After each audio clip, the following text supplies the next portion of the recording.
आज से चंद रोज़ पहले मोहसिन नकवी साहब के एक बयान के बाद पाकिस्तानी सियासत के अंदर एक भूचाल है। और ये भूचाल ऐसा नहीं है कि जिसकी बुनियाद या जिसका नुक्ता आगाज़ मोहसिन नकवी का एक स्टेटमेंट था। मोहसिन नकवी ने जो कुछ एक्चुअल में पाकिस्तान सारे में हो रहा है उसी की एक झलक दी है। झलक देने की उन्हें ज़रूरत क्यों पेश आई ये मुझे पता नहीं है, क्योंकि उसी निज़ाम की वो ख़ुद नुमाइंदगी करते हैं।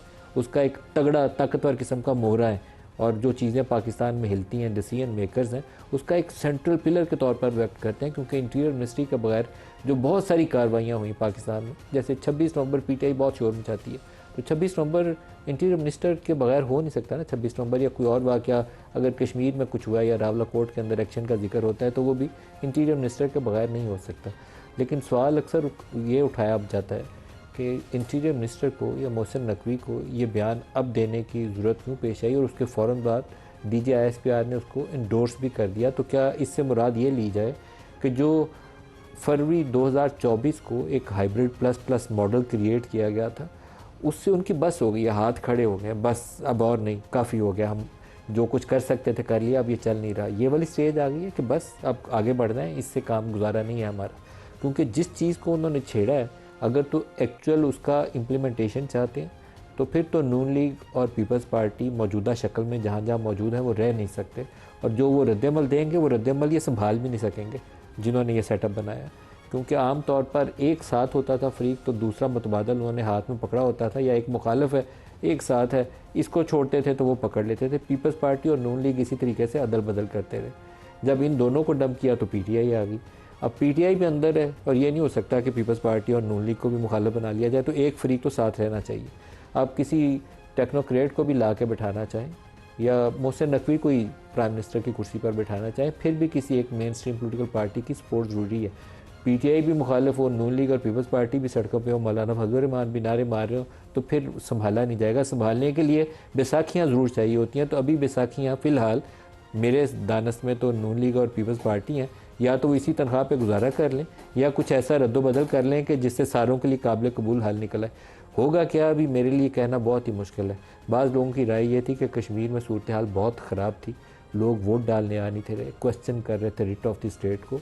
रावला कोर्ट में जो कुछ हुआ बहुत सारी चीज़ें हमने रिपोर्ट भी नहीं की, तो उसके लिए ये बहुत अच्छी डिस्ट्रैक्शन है कि नून लीग उसकी तरफ पीपल्स पार्टी की तरफ उंगली उठा के कहे वो चोर है, और पीपल्स पार्टी सारी जो है वो उंगली उठाए और वो नून लीग की तरफ हाथ करे और वो कहे कि नहीं ये चोर है। सारा कुछ हो रहा है पाकिस्तान में। अभी इसको शायद 2, 4, 5, 6 रोज़ लगेंगे तो फिर हमें इसको समझना आसान हो जाएगा। लेकिन शायद सबके हाथ में वो जो खुले कार्ड होते थे ना ऑप्शंस के, वो ऑप्शंस के उतने आसान कार्ड अब किसी के हाथ में है नहीं। मुल्क के हालात यही हैं कि सारे जो नौजवान नस्ल ख़ास तौर पर, जिसको कॉकरोच की आजकल इंडिया वाली उस मूवमेंट के बाद पाकिस्तान में भी तशबीह दी जाती है, पढ़ी लिखी यूथ जो अनएम्प्लॉयड है, जिसके पास अपॉर्चुनिटी कोई नहीं है, वो एक डिसअपॉइंटमेंट का, मायूसी का शिकार है क्योंकि उसके पास रोज़गार नहीं है। माँ बाप ने सारी उम्र के वसाइल लगा कर बच्चे को पढ़ाया, ग्रेजुएट किया, मास्टर्स करवाया, और उसके बाद नौकरियाँ नहीं हैं, डिग्रियाँ हाथ में लेके मारे मारे फिर रहे हैं। वो यूथ जो है जिसके अंदर गुस्सा भी है और वो इस सिस्टम को, इस रौले को, इस धांधली को मानने पे भी तैयार नहीं है, वो हमें भी क्वेश्चन करते हैं। और उन लोगों को जिनको मुंतखब होकर पार्लियामेंट में बैठे हैं उनको भी क्वेश्चन करते हैं, उनकी लेजिटिमेसी को क्वेश्चन करते हैं कि क्या आप सही से मुंतखब होकर आए हैं, तो आए हैं तो फिर आप हमारे मसाइल का हल क्यों नहीं देते। वो नौजवान जो है वो एक्चुअली तो वो मूवर एंड शेकर वही है। अभी हम समझ लें इसको तो अच्छा है, साल 6 महीने और ताख़ीर कर दी तो हमें और ज़्यादा मार पिटेगी। आपको एक ताज़ा थोड़ा सा दोहराने की खातिर कि क्या हुआ, किसने क्या कहा, मोहसिन नकवी साहब और DGISPR के उन बयानात का पहले हवाला दे दूं, फिर आगे चलते हैं। दिखाइएगा जी। ये सिस्टम जिसके अंदर हम रह रहे हैं ये कोलैप्स कर चुका है। आप माने ना माने, हल एक है। आपको एडमिनिस्ट्रेटिव यूनिट्स, सूबे, उसको जो मर्जी नाम दे दें, वो जब तक आपके यूनिट्स नहीं बनेंगे और नई लीडरशिप नहीं आएगी ये काम नहीं होगा। इस निज़ाम को रीसेट करने के लिए मैं रिक्वेस्ट करूंगा हर पॉलिटिकल पार्टी से, एक कमरे में बैठना पड़ेगा। सियासत है तो सियासत है। ये जो आपका एडमिनिस्ट्रेटिव स्ट्रक्चर है, देयर इज सम प्रॉब्लम जो उस तरह डिलीवर नहीं कर रहा। Yes, good governance is essential for Pakistan. If that good governance requires an administrative reset then let that be happen. आज इसमें बड़ी क्लियर है दोनों स्टेटमेंट में, कोई आपको इबहम नज़र नहीं आएगा। शर्जील मेमन ने जो कुछ आज कहा वो भी आपको दिखाता हूँ, और ये सिर्फ शर्जील मेमन नहीं कह रहे, बहुत सारे पीपल्स पार्टी के लोग ये कह रहे हैं, बहुत सारे नून लीग के लोग कह रहे हैं। नून लीग पीपल्स पार्टी की तरफ उंगली उठा रही है, पीपल्स पार्टी नून लीग की तरफ उंगली उठा रही है। बहुत परफेक्ट सिचुएशन है जिसमें अगर असल मसलों से तवज्जो उठानी हो तो ये खेल ने चंद दिन और, लेकिन देन व्हाट? सुनिएगा शरजील मेमन क्या कह रहे हैं। 2024 के इंतखाबात की तारीख को दोहराया गया कश्मीर के इंतखाबात में। वो फॉर्म 47 की हुकूमत थी, ये फॉर्म 47 प्लस की कार्रवाई थी। फॉर्म 47 की हुकूमत जो कि पंजाब में और वफाक में इस वक्त हुकूमत कर रही है, जो चीफ मिनिस्टर साहिबा थी या प्राइम मिनिस्टर साहब थे या मियां नवाज शरीफ साहब थे, ये भी सीटें नहीं जीते थे। वफाकी हुकूमत की उल्टी गिनती गिनने का वक्त अब शुरू हुआ जाता है।